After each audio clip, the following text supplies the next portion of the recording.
ari indi filime yo nziza nakubwira ya kimwe bayita Holiday niyo mu 2006 ndetse n'izindi filime tutavuga ngo tuzirangize yagiye akina maze zikamugira umusitari ukomeye.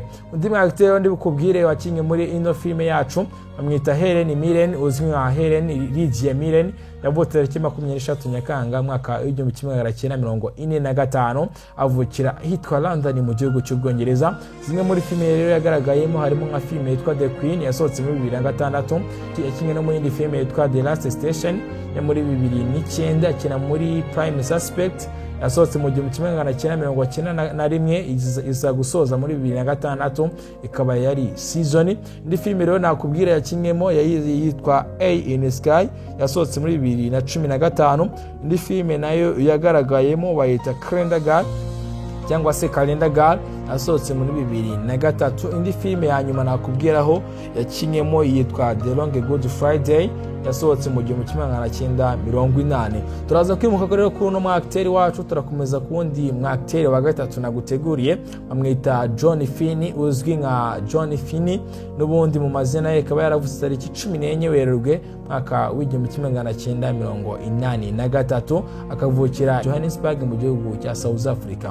Rero nibyo nabankubwiye kuri no filime yanjye ya gatanu naguteguriye nza kukugiza muri filime zasohoka muri December kugira ngo nawe uzabe uri prepared ubyiteguye. Turaza kwimuka rero no kuri filime ya gatandatu turaza nayo kwirebaho byinshi. Iyi filime ndabizi ko nawe ufite amatsiko kuzayireba, nanjye dore ko mfite amatsiko menshi yo kuzaba nareba ino filime bakaba yita Avatar Fire and Ash. Ni filime rero izaza ari igice cya gatatu cya Avatar ku bantu bakunze zino filime za Avatar.